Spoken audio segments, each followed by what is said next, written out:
Mawawala ang sanlibutan at ang lahat ng mga bagay na pinagnanasahan ng mga tao, ngunit ang mga sumusunod sa kalooban ng Diyos ay mabubuhay magpakailan pa man. Purihin ang salita ng Diyos. Ngayong pong araw na ito, pag-aaralan natin tatlong bagay na kinahumalingan ng mga taong nagsasabing sila ay may Diyos, ngunit dito natin maititest kung talaga sila ay nasa panig ng Ama.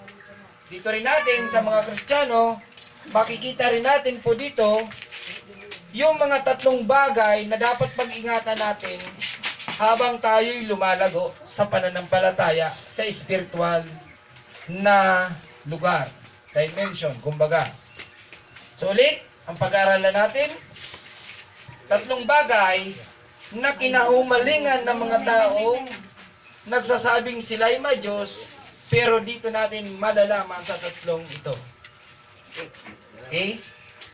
Ano ba itong tatlong bagay na ito na kinahumalingan ng mga makasinglibutan? Verse 15 muna, sabi dyan, huwag ninyong ibigin. O sabihin, pag huwag ninyong ibigin, handa kayong pakasalan. Handa kayong magpatali dito sa mga bagay na ito. Handa nyo itong buhusan ng panahon. Yung salitang ibigin, dito mo gustong italaga ang iyong buhay for the rest of your life. Di ba? Pag iyong iniibig gusto, ibuhos ang kanyang panahon. So, tingnan natin, baka may mga tao nagsabing, umiibig ako sa Ama, kilala ko ang Ama, ngunit iba ang kanilang ginagawa. Dito po natin yan malalaman. Sabi dito, huwag niyong ibigin ang sanlibutan. Yung sanlibutan, it is a system. Sistema ito. Diyan sa lahat ng nakikita po natin, may sistema ito, may system, may kultura, or may proseso, meron siyang mekanismo na kung saan love na love ng mga taong sumisabing kumikilala sa Diyos, pero ang totoo, pinakasalan nila yung system, yung sanlibutan. Sabi dito, huwag ninyong ibigin, yan, babala, ang sanlibutan o ang mga bagay na nasa sanlibutan. Ano itong mga bagay na nasa sanlibutan nito? Mamaya makikita natin. Ang umiibig sa sanlibutan ay hindi umiibig sa Ama. So, contrast, magka-contradict. Pag sinasabing, kung mahal mo ang Ama, hindi ka maiibig sa sanlibutan. Ang nagsabi naman ito, ang umiibig sa sanlibutan ay hindi umiibig sa Ama. Yun. So magka-contrast, magka-balintuunan, ang apod sa Tagalog. Tagalog na wala rin. Yung magka-paradox, kumbaga, sa English, magka-paradox, paradigm, parang ganyan. So magka-paradox sila, magka-baliktaran, contradiction, magka-contradiction. So sabi dyan, ito ang tatlong kinahumalingan ng mga taong nasa sanlibutan. Ang lahat ng nasa sanlibutan, una, number 1, ang pagnanasa ng laman. The flesh. Yung umiibig sa flesh, yung laman. Ikalawa, pagnanasa ng mata. Laman, mata, pangtatlo, at ang pagmamalaki sa buhay na ito ay hindi nagmumula sa Ama, kundi sa sanlibutan. Etong sanlibutan na ito, ang pinaka prinsipe ng sanlibutang ito, walang iba, ang kaaway, ang diablo. So itong system na ito, kontrolado to ng Prince of Darkness. Walang iba, si Satanas. So sabi dito, itong tatlong bagay pong ito yung iniibig ng mga makasanlibutan. But sabihin, makalaman, itong pagnanasa ng mata at pagmamalaki sa buhay. Magayon sa English, yung pagmamalaki sa buhay, the pride of life. Pride. Yung pride of life. Pagnanasa ng laman means, yung urge, yung gustong-gusto ng laman, yung gustong-gusto ng mata, at yung pride of life. So mahiling tapuligdi, binibigyan tayo ng babala ni Apostol Juan, na kung saan wag nating ibigin itong tatlong bagay na ito. Bakit? Kilalang kilala ang talatang ito. Ano po? Ito yung pinagkuhanan ng sa Genesis chapter 3. Tingnan natin kung tama ba kung paano niya ilure o paano niya bigyan ng pain upang mabingwit, upang mahuli ang tao, si Adan at si Eva. Yung unang tao, yung unang magulang natin, si Eva at Adan. Tingnan natin kung tama ba ang paalala na ito tungkol sa tatlong bagay na ito. Unang-una, Pagnanasa ng laman. pagnanasa ng laman. Pagnanasa Pangalawa, ng mata. pagnanasa ng mata. Pride of life. And patatlo, itong pride of life.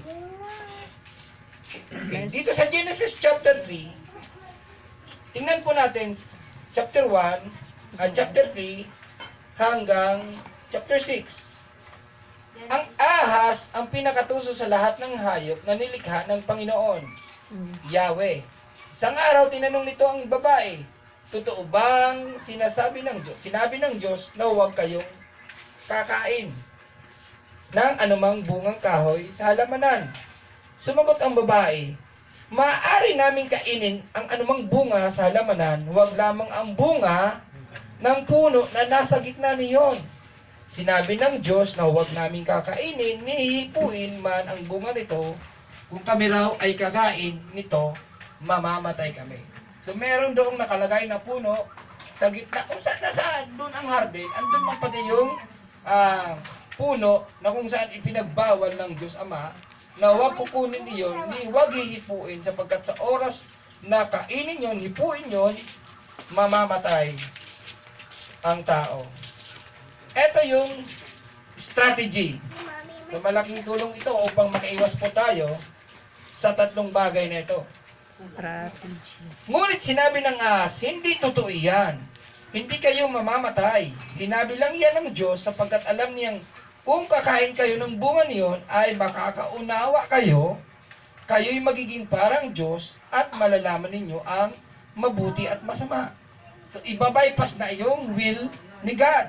Ibabypass na, kumbaga, ang Diyos, gusto na, ang Diyos nakadesenyo, dinisenyo niya ang tao upang magkaroon ng pagkaunawa. Ngunit yung kalooban ng Diyos, ibabypass ngayon ni Satanas. So, anong nangyari? Sa verse 6, ang punong kahoy ay napakaganda. Take note ha, sa paningin ng babae. Anong tawag dyan? Ang unang atake ay the lust of eyes. Pagnanasa ng mata. So, yan. Eto na. So, ang pinaka-entry point ng kaaway ay Eyes. the eyes, the lust of eyes. Yan. Tapos, dito, sa paningin ng babae at sa palagay niya ay masarap ang bunga nito. O yan na, naisip din niya na kahanga-hanga ang maging marunong. Sumunod, yung the lust of the flesh. Gusto niya maging angat sa lahat. Samantalang isayay-angat na. Pero may proseso ang Diyos na dapat sa tamang panahon, sila ay magkaroon ng karunungan ayon sa gabay ng Diyos Ama sa langit. Ngunit ito, binaypas na nila. Kumbaga nag-shortcut at nagkaigwaning paghurupurok, naghaka-haka siya ngayon ng kaisipan, meron siyang kaisipan na inisip din niya na kahanga-hanga na maging marunong, kaya pumintas siya ng bunga at kumain ito. O yan na, binigyan niya ang kanyang asawa at kumain din ito. Nagkaroon nga sila ng pagkaunawa matapos kunin, noon din nilang nalaman sila ay hubad. So, nagkaroon sila ng pagkaunawa, pero out of will of the Father in heaven. Now, unang atake. Lust of eyes. Pangalawa, Lust of flesh. yung pride of life, yung sinasabing napakaganda na magkaroon ng pagkaunawa ng mabuti at masama at maging katulad ng Diyos. So, yun yung pride. Yun yung pride. Pride of life. Bagamat sila ay naka-wired, naka-disenyo, nakaprograma para maging marunong ayon sa kalooban ng Diyos, pero itong pagnanasa nito, itong magkaroon ng tulad ng Diyos, karunungan tulad ng Diyos ay maling proseso. So, diyan po natin makikita, dito sa sinulat ni Apostol John, Apostol Juan, na huwag tayong magnasa ng mga bagay na ito. Sapagkat, kung tulad ni Eva, sila ay nasa presensya ng Diyos, ngunit sila pa rin ay nahulog. Tingnan po natin na tayo ay makakaiwas sa ganitong mga tukso upang pag nalaman na alam niyo po, ang pinaka-the best strategy para matuto sa ministry, the best strategy na pag-aralan, walang iba, hindi ang Diyos, kundi ang kaaway. Siya ang may pinaka matagumpay na ministry dito sa mundo. Sa tao. Bakit? Anong ginawa niya? Ito lang. Lust of eyes, Last of flesh. lust of flesh, and the Pride. pride of life. Ay. Very good. The best strategy. At siya ngayon ay naging matagumpay hanggang sa kasalukuyan. So yan ang strategy niya.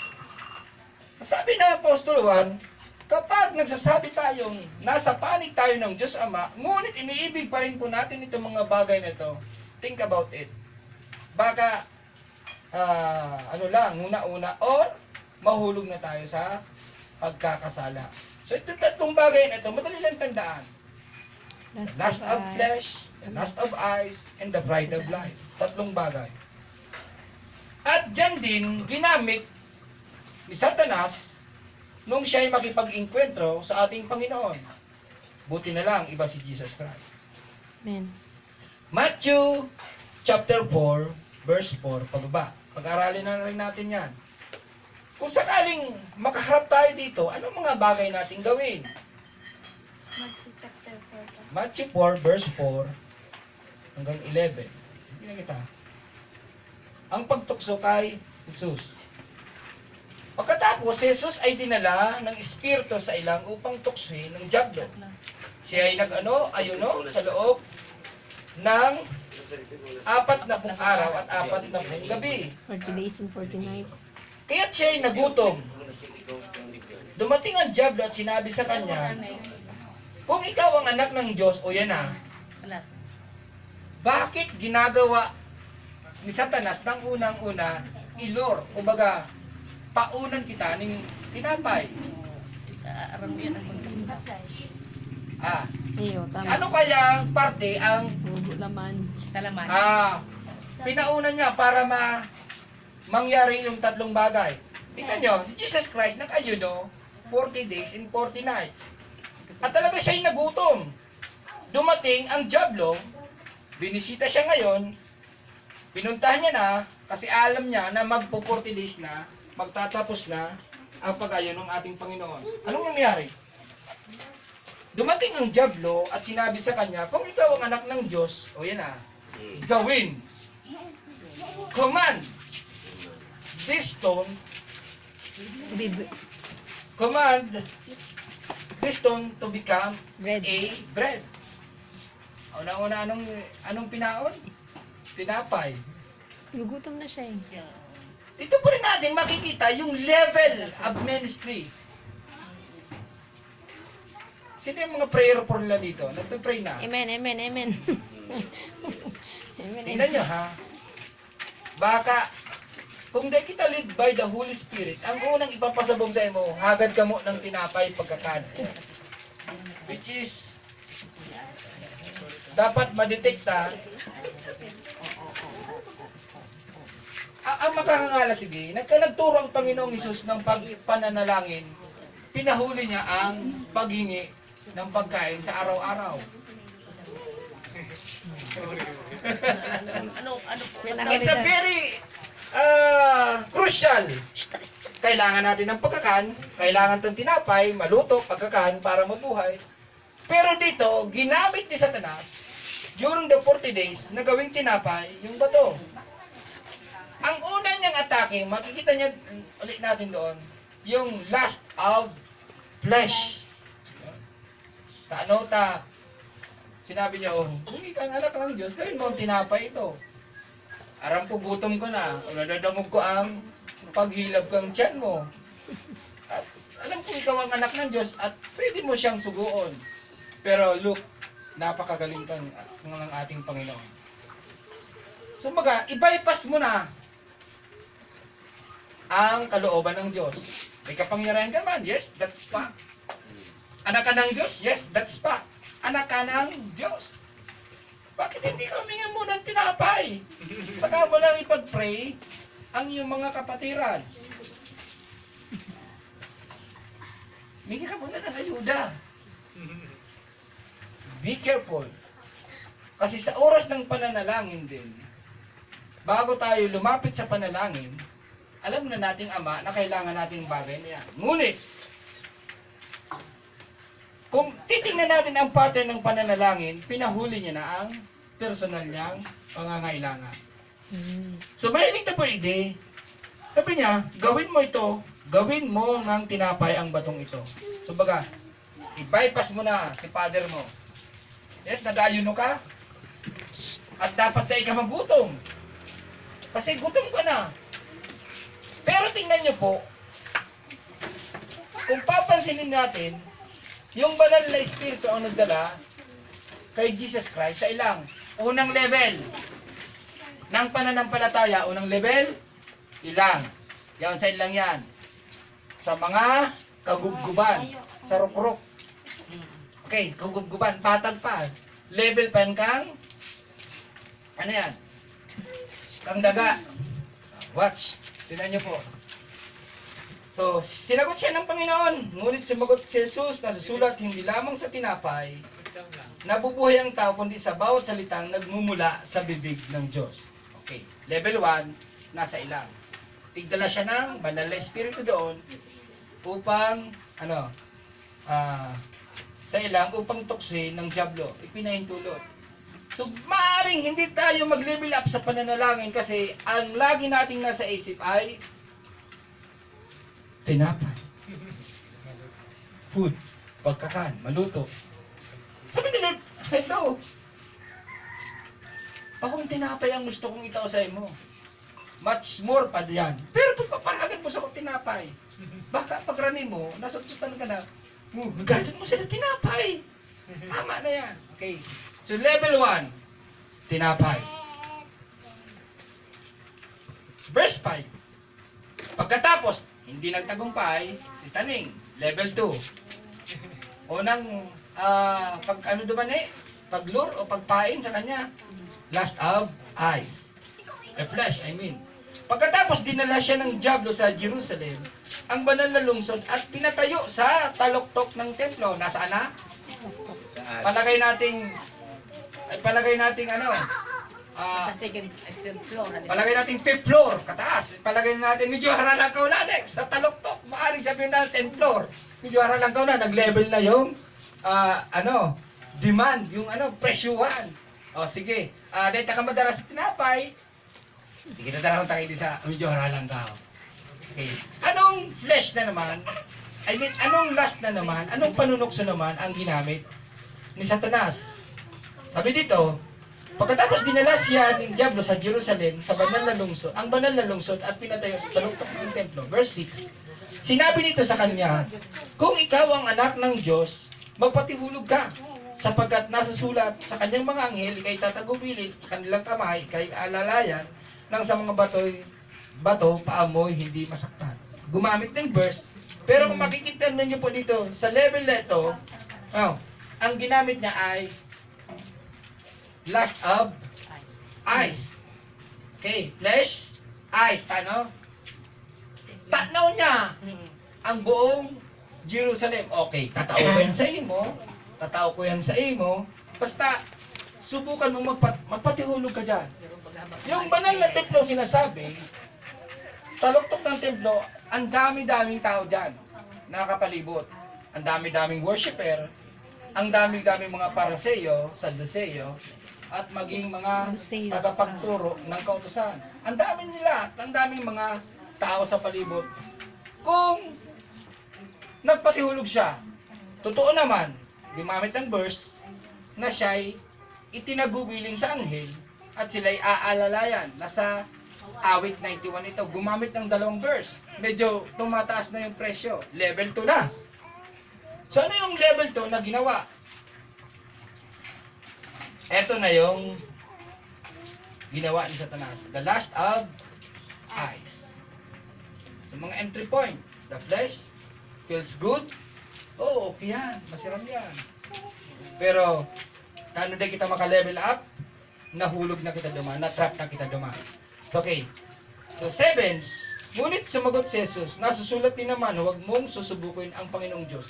And napansin ko, sa bawat temptation kay Jesus Christ, mayo siyang ibang ginigibo. Panagugutom, Diyos, tigditok do. Oy, Satanas, may Diyos ako. Nanggagaling ang buhay sa bibig ng Diyos. Diyos ulit. Pangalawa, sige nga, magpatihulog ka dyan. Sabi naman ng Panginoon, huwag mong susubukin ang Panginoon mong Diyos. So sa bawat temptation pala, sa bawat hamon ng ating buhay, mayong pinakasimpleng sagot, Diyos, ang Diyos. Ang Diyos. Okay, hilimutan din sa level 3. Okay, sabi dyan, pagkatapos, okay, napasado si Jesus Christ, panguri.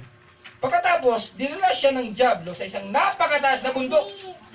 Mount Ararat siguro ni, o baka nasa Mount Everest. Tigdara siya duman, true vision. Sabi digdi, napakataas na bundok at ipinakita sa kanya ang lahat ng kaharian. Highlights mo yung lahat ng kaharian. That's the pride of life.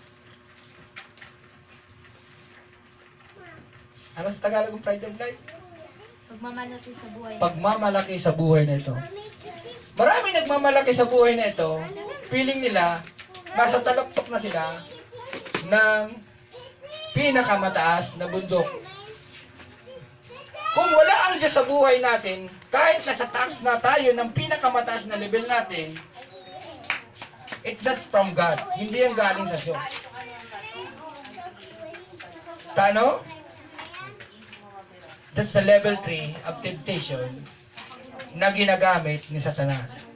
Hindi masamang tumaas, pero napansin ko, alam niyo po, dito, sa Bible, napansin ko, bagamat merong mga lumago, tumaas na masyado, alam kay Joseph, iniligay pa rin siya sa pangalawang posisyon ni Paraon. Niligay pa rin siya sa second command. Si Moises, nilagay din siya bilang anak ng prinsipe. Magayon din, maging si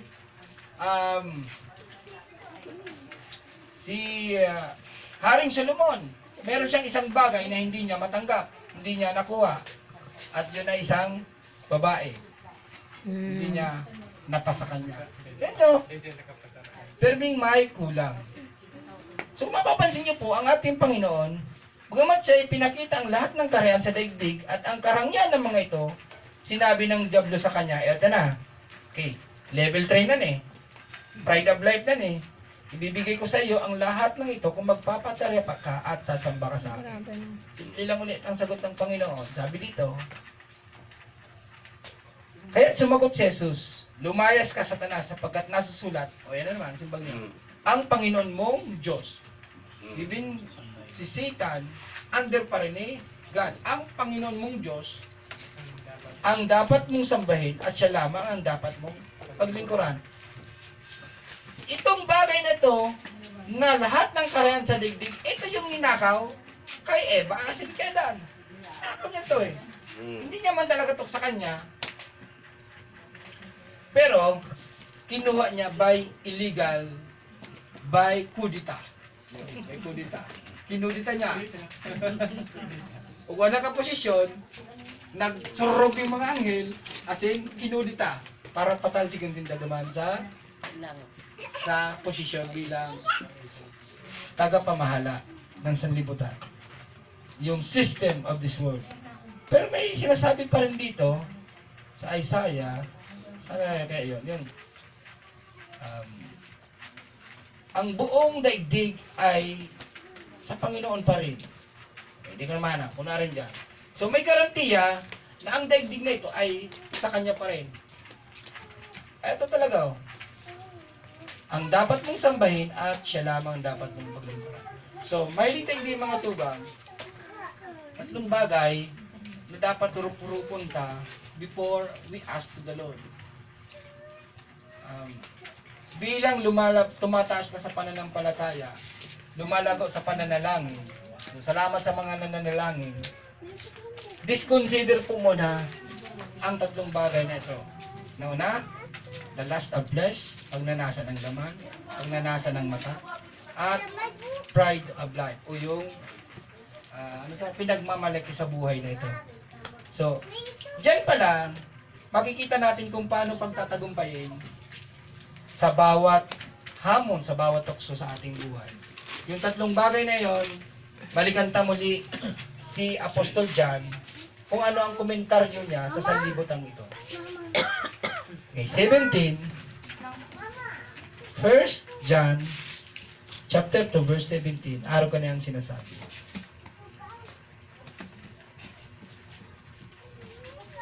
Okay, sabi dyan, basahan mo siya.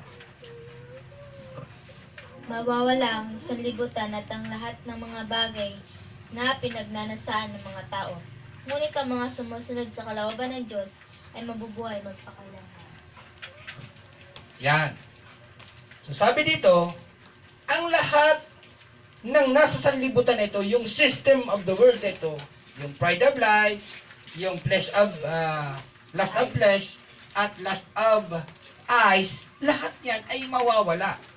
Sabi dyan, at ang lahat ng mga bagay na pinagnanasaan ng mga tao. So maaring meron pa itong kasama, tatlo lang binigay dito. Ano po? Yung mga bagay na yan ay temporary lamang yan. At kapag pinalo natin yan, ang resulta niyan ay kamatayan. Separation to God forever. So ang ibig sabihin ng kamatayan ay separado, hindi na makakasama ng Diyos, lifetime, eternal. Yun yung ibig sabihin ng kamatayan. Ngunit, sabi dito, ang mga sumusunod sa kalooban ng Diyos ay mabubuhay magpakailanman. So anong ginawa ng Panginoon para mapagtagumpayan yan? Ang kalooban niya unang-una, don't ever regard yung mga lust na yan ng sanlibutan, yung sumunod sa kalooban ng Diyos, unang-una, sa gitna ng ating mga pagsubok, paging sa ating pananalangin, always consider the will of God. Okay? Yung kalooban ng Diyos ang mangyari sa ating buhay. At dahil dyan, kapag sinunod natin ang kalooban ng Diyos, garantiya, 100% tayo'y mabubuhay, magkakaroon ng buhay na walang hanggan. Sabi dito, ay mabubuhay magpakailan pa man. Okay? So ngayon mga tugang, beware. Baka andun ka na sa mga level na kung saan feeling natin na sa katog na tayo ng yung sinasabing tagumpay ayon sa batayan ng sanlibutan ito. Ang magayon na tagumpay ay yung batayan ng ating Panginoong Diyos. So, tatlong bagay na kung saan maraming Kristiyano, na na they are abiding in God, sumusunod sa kalooban ng Diyos, pero dito pala sa tatlong ito, unknowingly, naging matagumpay siya sa kanyang ministry si Satan. Pero ngayon, inalisan na natin siya, inunmask na natin siya, pinakawalan na natin siya, nireveal na sa atin ng Diyos ang katotohanan sa mga salitang ito, kaya naman, makikita na natin, masusunod na natin ang kalooban ng Diyos, Ama sa langit. Mga tugang, Nawa pag grup-grupan ta ni ngunya na ining prayer meeting ta, kailangan nating manalangin para sa katahimikan, sa kapayapaan ng lahat. Ang daming ano pala dito, ano? Baybay, Haranilang, Sabang. Grabing mga nakadarakop na nagdodroga. So, totoo iyan, gibo yan kang jablo. Ano? That is the lust of flesh. No? Bakit hindi sila makawala? Sila din ay biktima. Ipanalangin natin na sa mga susunod na henerasyon, aking pong pinagsisigawan, na wala nang maging biktima ng mga bagay na ito sapagkat ang jablo ay pumunta rito upang mangwasak. Mangwasak, pumatay, alisin ang kaligayahan ng tao sa kalooban ng Diyos Ama. So yan, mga bagay na yan, dapat po, kahit gaano pa natin eloquent, but sabihin, kagara magdamit, kalumanay magtaram, katabang sa tao, matinabang sa tao, nagpapakakan, kung ano-ano pa, bindisyon man kung sain-sain, nagpapatauban ng sobre kung sain-sain na simbahan, para pahiling na siya makadiyos. Pero, ang magiging batayan, kung tayo sumusunod sa kalooban ng Diyos Ama, wala na tayong masyadong, hindi na natin pinapahalagahan ang mga bagay tungkol sa sanlibutan.